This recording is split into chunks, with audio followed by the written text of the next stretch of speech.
We don't need to wait on folks.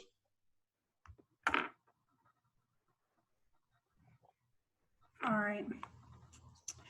Well, we'll go ahead and get started. I do want to welcome Hunter Hall with us today. Many of you know Hunter's a familiar face around here. Used to be with the chamber. He is now the president of Kelly Consulting here in Covington. Kelly Consulting is one of 17 businesses operating under the holding company of Kelly Products. Before launching the consulting arm of Kelly Products, Hunter served in the business development and COO seats with Kelly Products, Inc.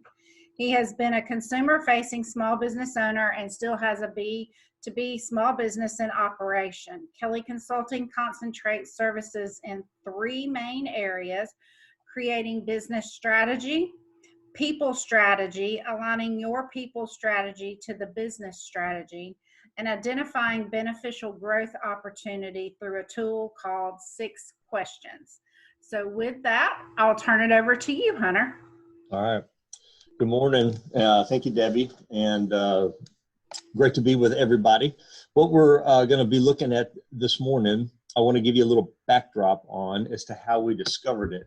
You'll notice that in each of these slides, I reference McKinsey & Company, which is a global consulting firm. And I want to tell you how I found this tool. As Debbie referenced, I do strategic planning for all of our companies, internal to the Kelly, but also external to clients.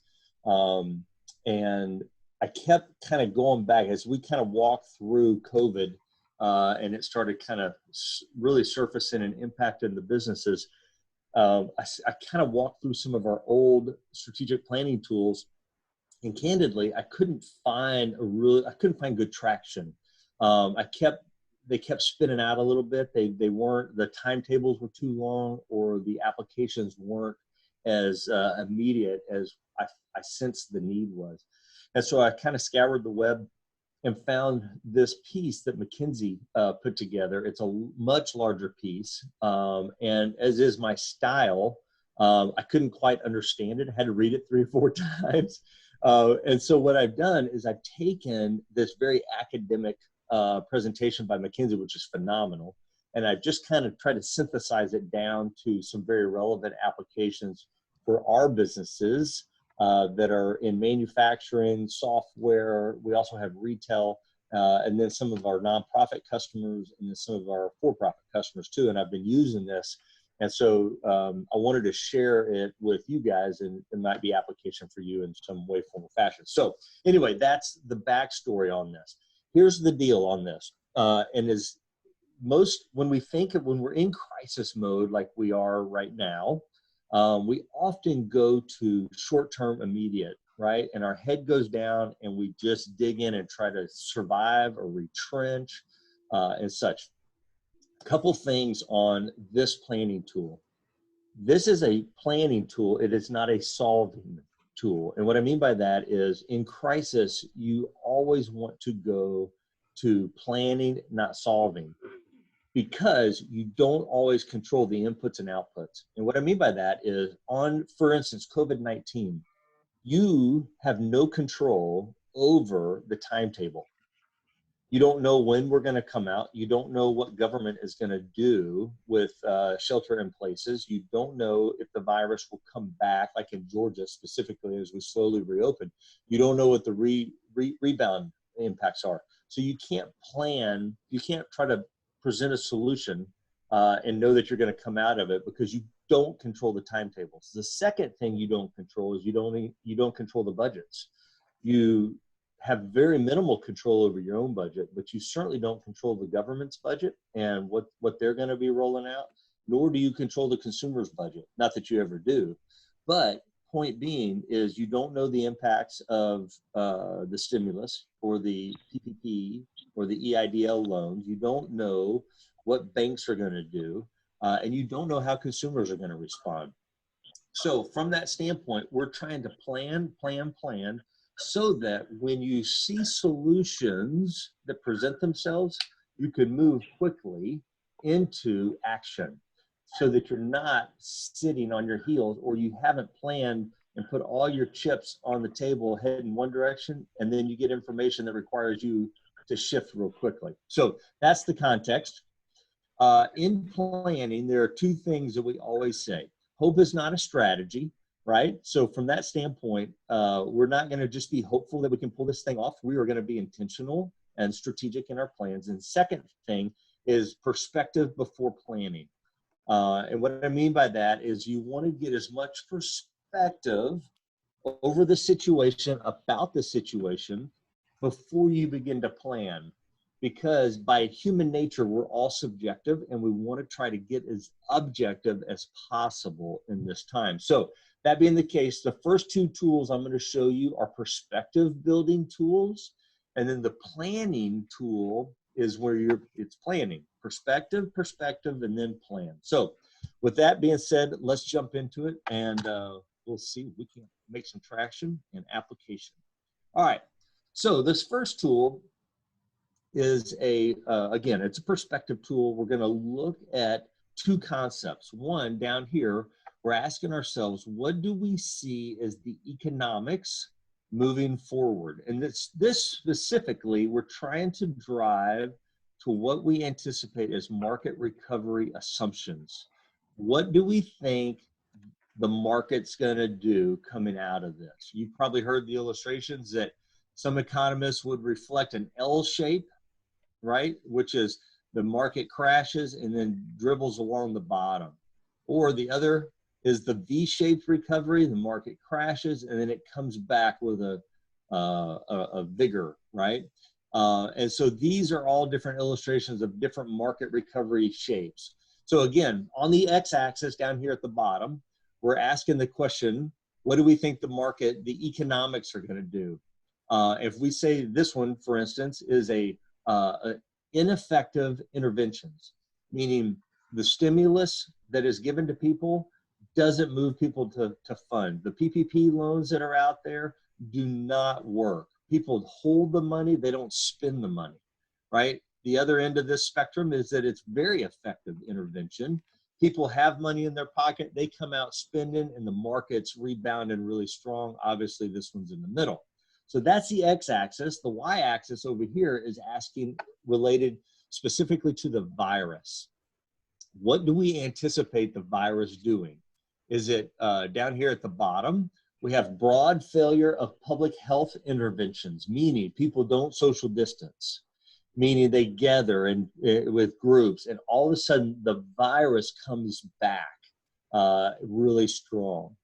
This one up here is, hey, the intervention, the controls of the virus are really strong. People do obey the shelter in place. They do obey social distancing. We really limit the spread. And so the the virus is limited in impact, and people get back out to normal as soon as possible. So you can imagine, if you have really great virus controls, you have really good economic impact controls, you could see there's a V-shaped recovery and we keep moving. Or the worst case scenario, virus spreads, the economics don't pan out, and we drag it along the bottom and we move into a recession for some time. So what you're doing from a perspective standpoint, you want to take your business, you want to take your business model and say, what do you anticipate the market doing? This is why you can't solve this thing, because you can't control it. You're just making assumptions that you think will happen, so that when you begin to plan, you're planning on those assumptions. Now, let me say this. Internally, we're doing these kind of studies and reviews and evaluations weekly, because information will come in and will change our plan. I'll give you a couple examples as we move forward through this. So let me give you a couple of examples from internal, and then where you can make relevant change. So for me personally, the consulting business, I'm seeing this A1 grid right here. I'm thinking that we will have moderate control of the virus, and we'll have moderate economic impacts. Not necessarily, I'm not saying that on the global scale the state of Georgia or the U.S. I'm saying that as it pertains to my business offering in particular.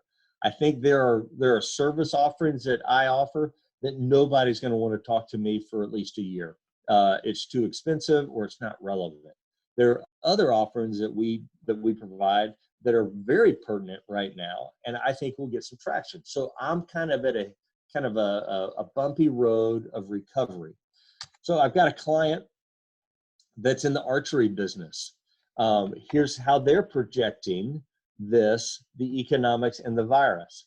Some of their, what they call pro shops, which are the small archery shops, they're closed because they're non-essential. They're getting no business whatsoever. But in Walmart, where they sell, they're up 58% just in the archery division.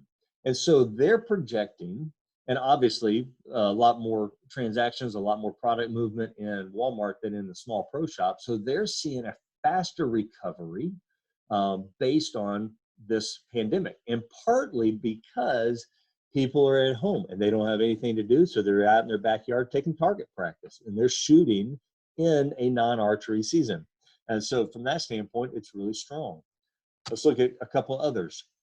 Food service.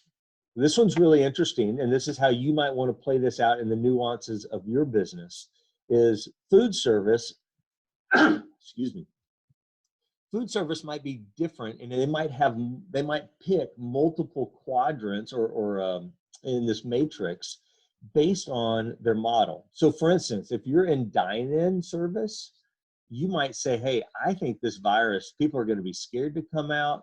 I think it's partially where people are still buying groceries and cooking at home.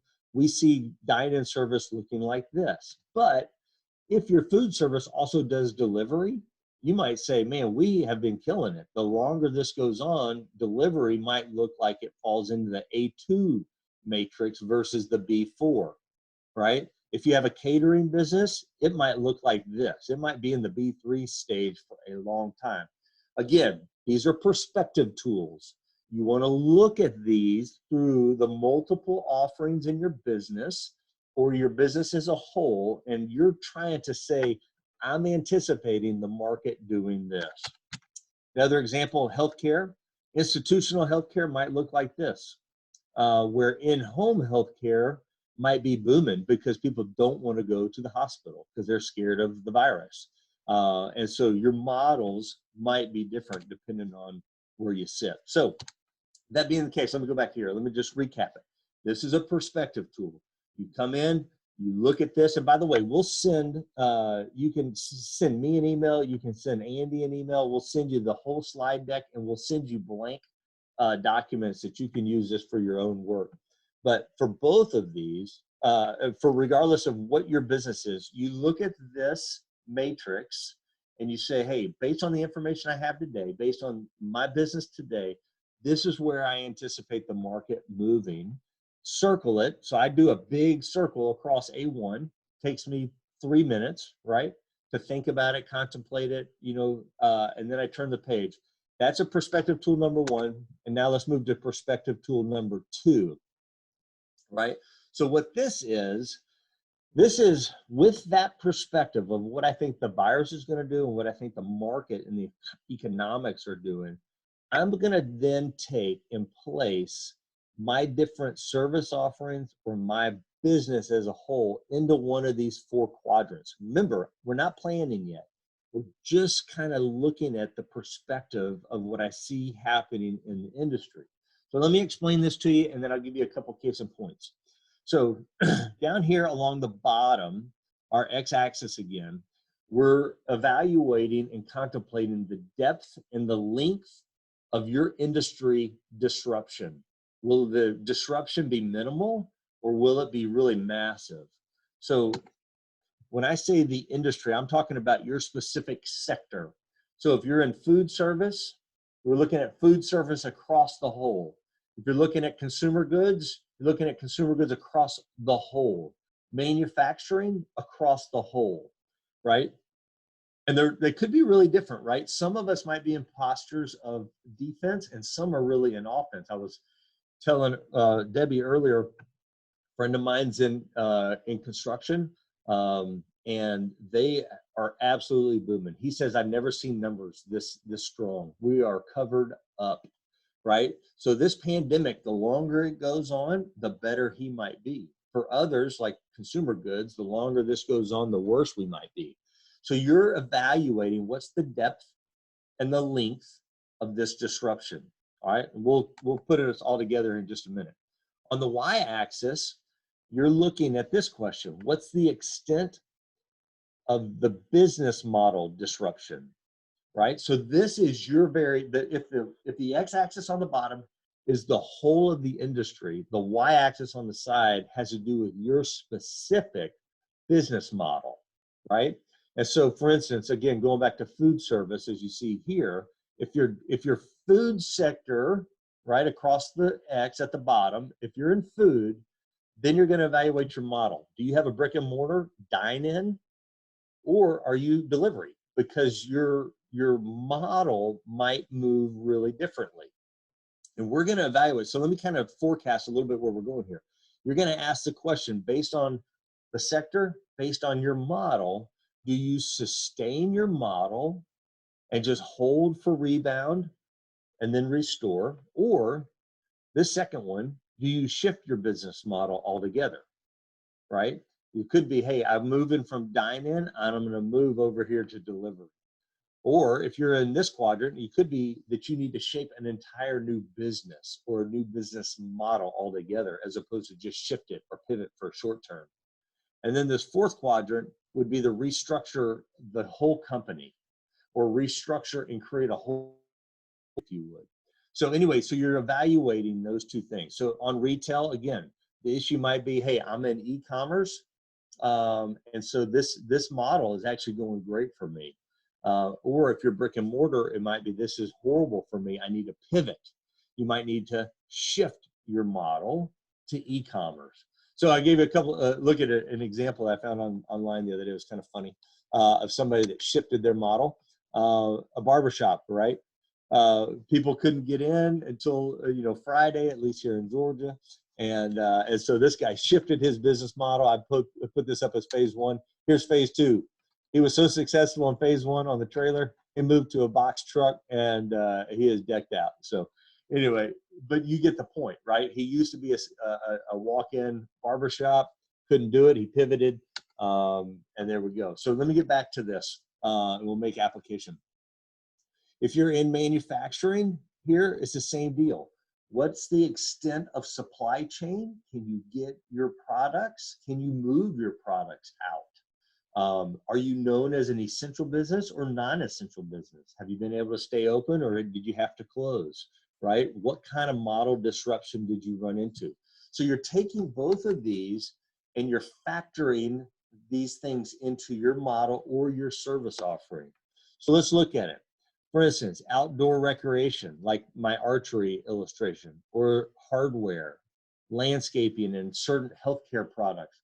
If your model, again, if you're going back to your x-axis on the bottom, if you're here and the model disruption is very minimal, and the extent to your business sector disruption is minimal, and your business model disruption is minimal, then you'll probably fall in this sustain your model and hold and restore. Make sense? Keep moving. If you're up here, maybe your model is a dine-in food service, you might need to shift your model to delivery. Or if you're in retail and you're in brick and mortar, you might need to shift your business model to e-commerce or bring new product lines, right? So I have a friend who ended up picking up a mask. That's not his forte. But he ended up picking up masks and such to be able to sell. So he shifted his business model to current demands, right? The mobile barber was a classic example of shifting your model. He still is a barber. He still does home, grooming, but he shifted. So you get the drill, right? Because think about it. If you're a barber, your sector, people still need haircuts. People still need this grooming and such. But the extent to the model was really disrupted. He had to shift. You get the picture. Third quadrant right here, right? So this is, I'm having to shape a whole new business model, right? So let's say again, for instance, I've been only brick and mortar, and this thing has absolutely wrecked my sales. It's wrecked my employment. I'm going to go direct to consumer now moving forward. Or you have been a sole proprietor and you've been selling all your products, going door to door and such. You're going to move in. You feel you can't do it anymore. You got to move into a distribution solution. Or again, pivoting. I ran into my friend Keith Dalton, who y'all might know local, owns Covington Window Cleaners. And he was telling me about how he's pivoted to doing sanitization. He was over at one of our businesses, one of our warehouses, and sanitizing the entire facility. Definitely, you start as window cleaning and you pivoted. If you know Keith, he's been doing that for his entire career. But he shaped a whole new business offering because of the pandemic. So next, again, you might get into a place where you look at the length and extent of your industry disruption being so severe that you might need a total pivot. And it might mean that you need to consider selling your business. You might just be at that place where this is not going to work, right?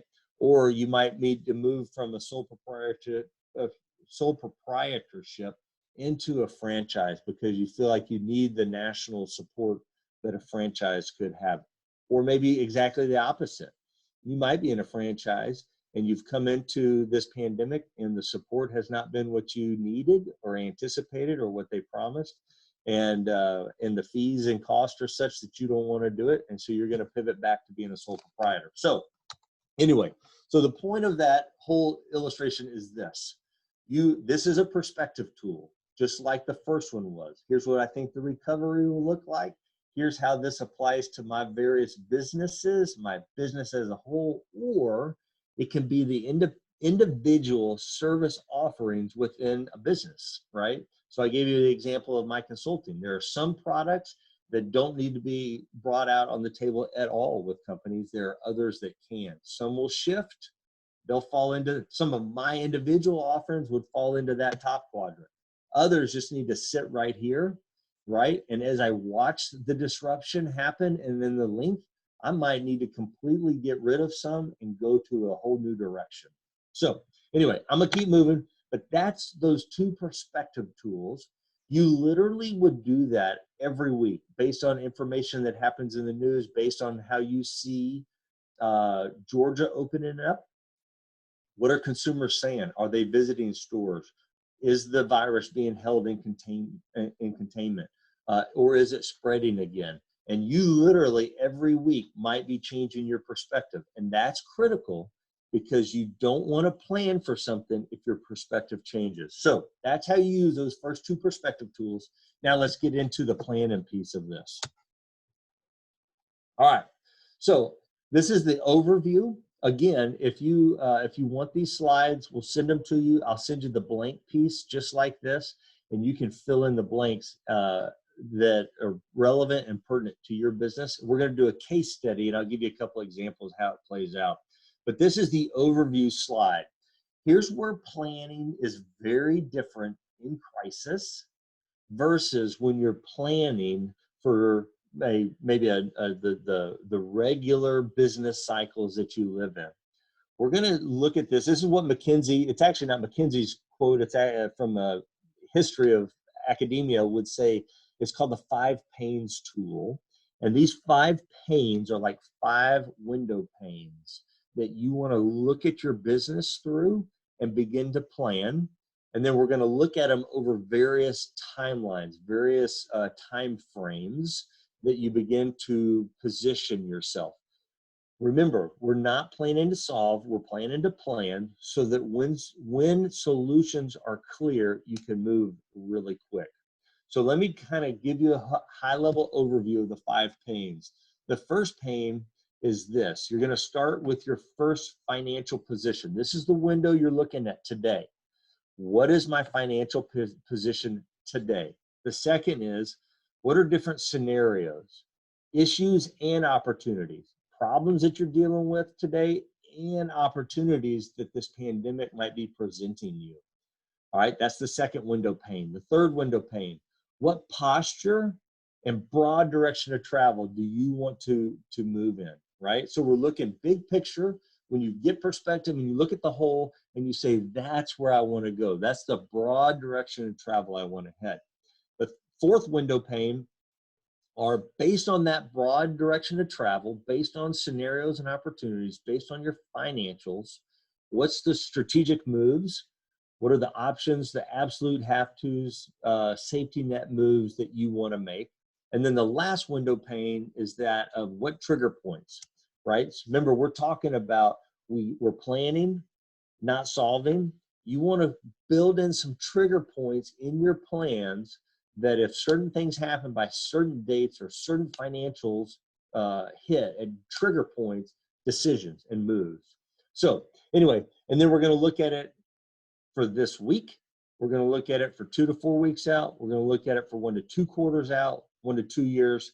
And I'm not even ready to start planning for the next normal. So I'm going to hold that blank. So let's dive into this. And I'll give you a couple examples. We're going to use the case study here of Sue's Retail Shop. We're a generic retail store.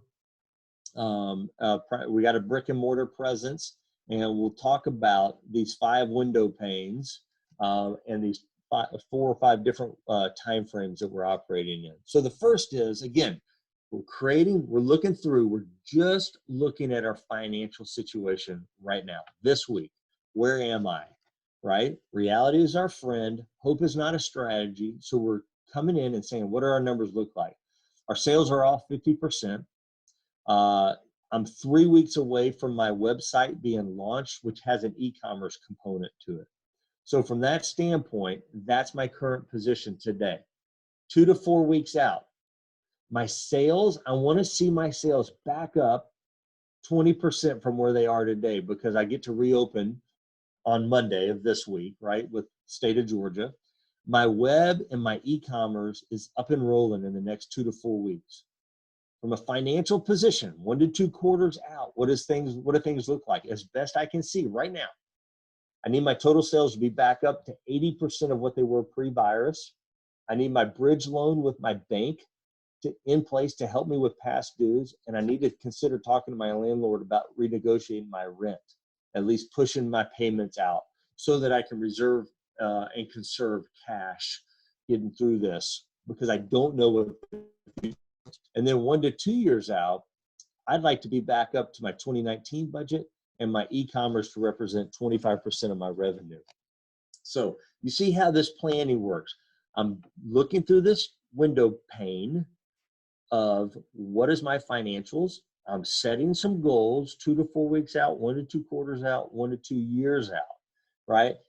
They're loose, because guess what might happen? Next week, the governor comes on, he says, hey, we've seen the virus tick up because we opened up. People aren't social distancing. Store owners are not enforcing these rules. People are not wearing masks, yada, yada, yada. And all of a sudden, he shuts you down, right? So then you go back in, you redo this entire plan. You go through your perspectives, you go back through your planning. So that's case. Let's look at these scenarios for the second window pane, issues and opportunities, right?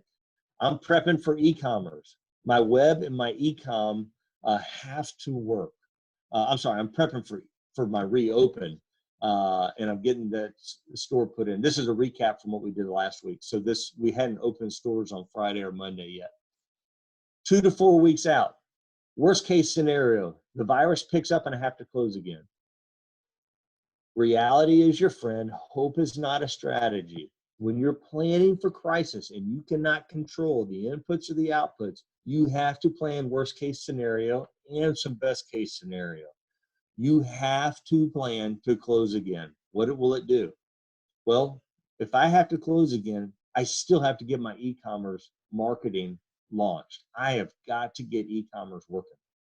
1 to 2 quarters out, I've got to, what do I anticipate? What are the issues and opportunities? We might be open, close again. That's going to be potential reality for us as we kind of walk through this. The other opportunity is my e-com sales. I might need to think about, can I do home delivery? Can I do mobile in store? Can I, like the barber shop, can I create a mobile store that I literally pick up and drive up and down 278, or I park at I-20 and exit 90 in a parking lot and say, hey, come buy my goods and wares. Do I have to get a permit for it, right? You're working through all these issues, all these opportunities. And then 1 to 2 years out, you're considering transition to a franchise model because this has been brutal. You're continuing as is with a new product line and possibly a better location.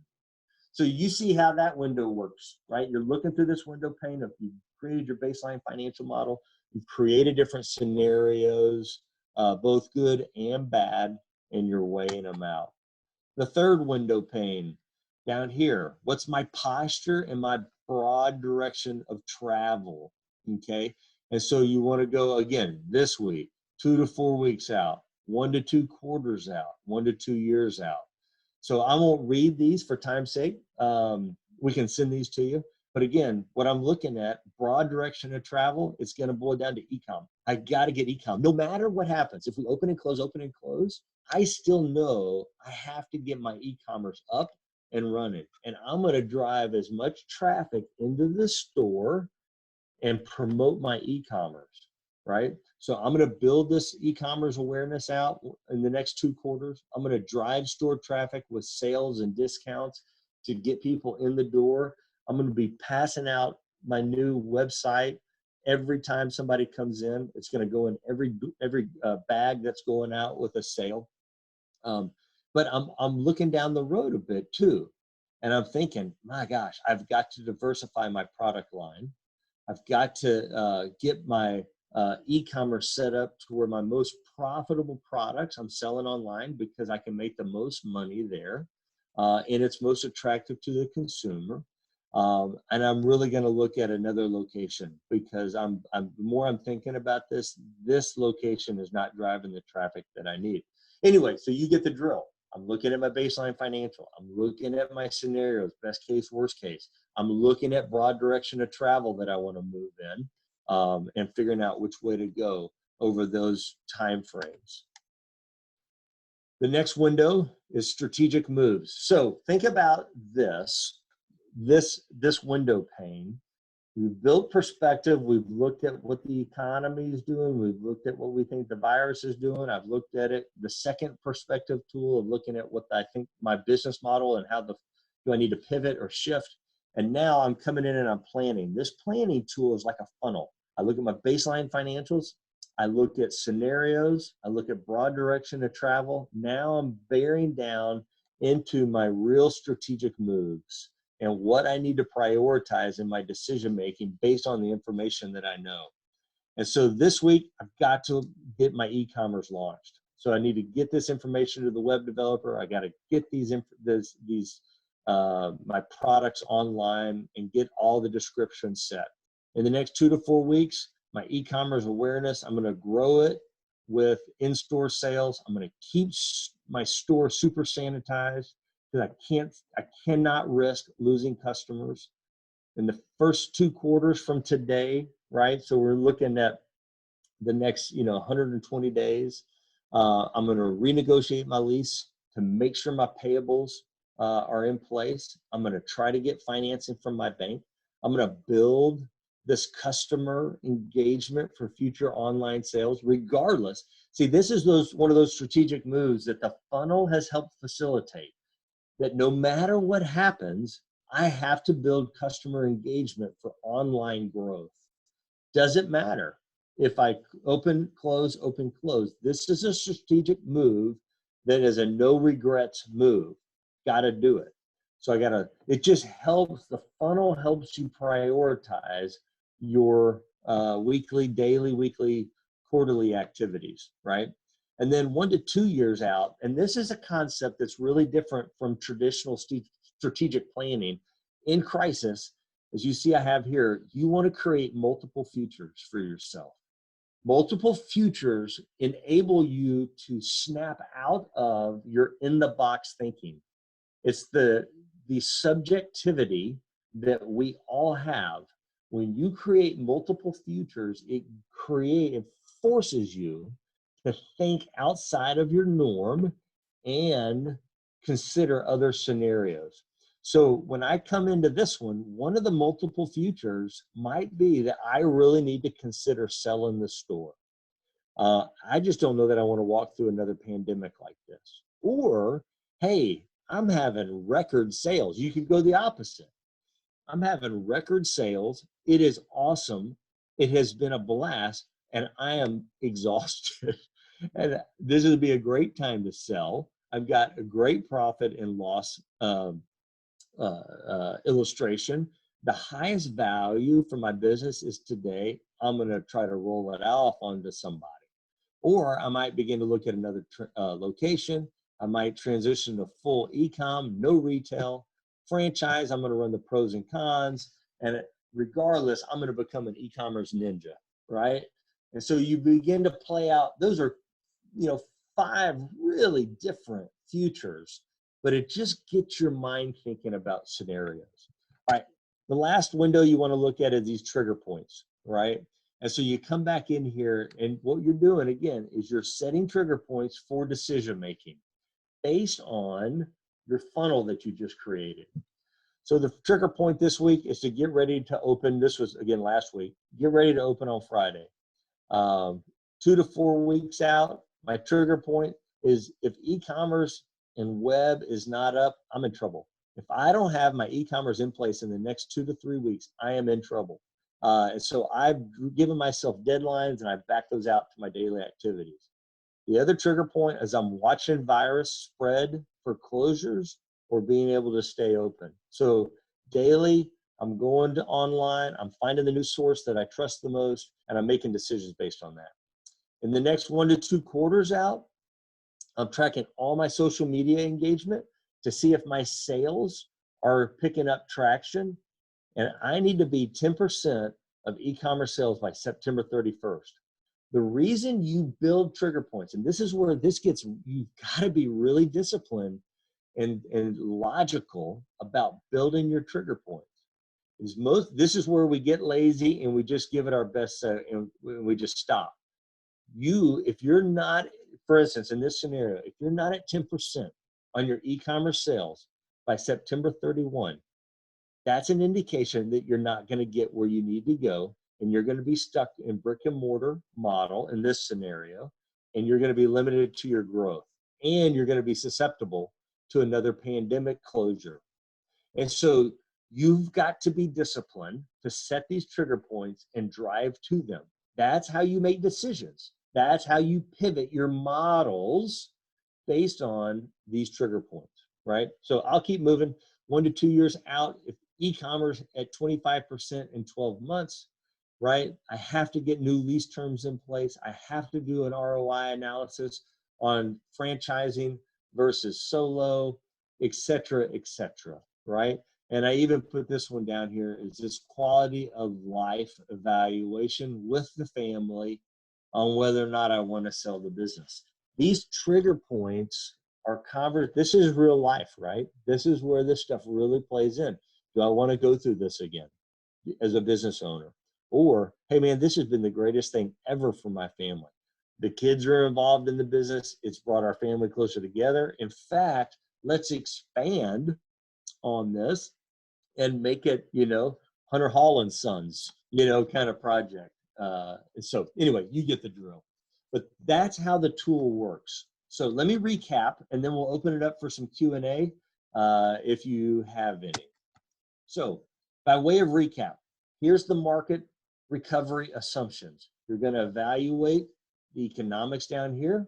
You're going to evaluate the virus spread and control here. And you're going to say, hey, I think it's going to be an A1 recovery. I think it's going to be an A3. Or for some of my products, it's going to be a B3 and others an A2. Well, B3, you're not going to prioritize those. You're going to play defense. A2, you're going to play offense. So you take those assumptions, you're climbing the mountain of perspective where you can see clearly, and you take into the second perspective tool, and you say, hey, here's what I think the extent of the disruption looks like for our industry. Here's the extent of the disruption for my specific model. Drop it in. Do I need to hold and wait? Do I need to shift? Do I need to shape a new model? Do I need to completely reinvent? Then you come in here and you start planning based on the assumptions that you had on the first two first two perspective tools. Now you plan, right? Because your plan will look very different if you think there's a slow recovery versus if you think there's a fast recovery. And the reason you do this on the weekly is things are changing that fast. And so this is fluid. This is why we'll send you the complete blank documents. You can fill them out. You can print them out each week. You can go through the exercise and pivot and modify as needed. So that's how you plan for crisis in the midst of strategic planning processes. So we'll stop. I'll hand it back to Debbie. And if there's any questions, be happy to take them.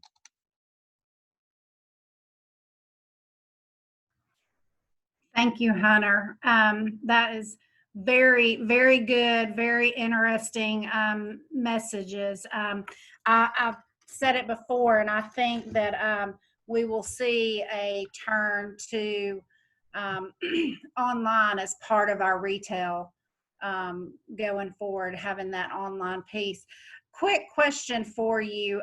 What are your thoughts on, we've had a lot of conversation about this, making the public feel safe and going back out? Yeah, so from a business owner standpoint, I think that's a very real kind of data point, even if it's subjective, for a business owner to watch, right? Because, for instance, we know that certain restaurants, certain salons opened up, right? And be watching traffic, right? Because do they feel comfortable or not? Why or why not? What's happening there? So this would be the same as consumer sentiment, right? Is there an inclination to get into these stores? Are people wanting to venture out, or do they feel nervous about it? Well, depending on your sector, that's going to be really important. If you're selling PPEs and gowns and masks, the more nervous people feel, the higher your sales are going to be. If you're a restaurant owner or a brick and mortar consumer, you're like, man, I need people to feel safe, right? So it's going to be unique to your situation, your scenario, but in general, obviously everybody wants to feel safe and wants a recovery. But how you plan for that and how you position, even in how you communicate your messaging, right? So for instance, to your question, Debbie, if you're a brick and mortar or you're a retail, and the safety of your customer is, that's front of mind for the consumer, then you want to absolutely be communicating what you're doing to clean, what you're doing to keep social distancing in place, how you're protecting those consumers. That's critical. I saw, you might have seen it last night too on the news. There was a salon owner that was interviewed, and she's like, we're making everybody wear masks. We make them use a sanitizer. We make them wait in their car before their appointment. The whole time she's talking, her mask is right here.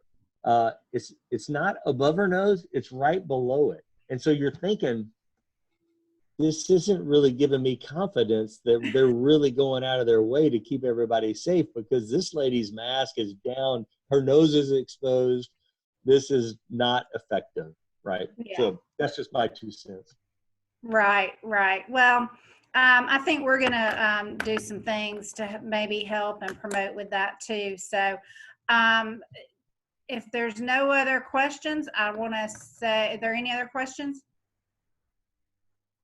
I just want to say, Hunter, thank you for this. Thank you for providing this tools and this guidance. I think it'll be beneficial for everyone. Glad to do it. Good luck out there, everybody. Thanks. Bye, everybody. Bye.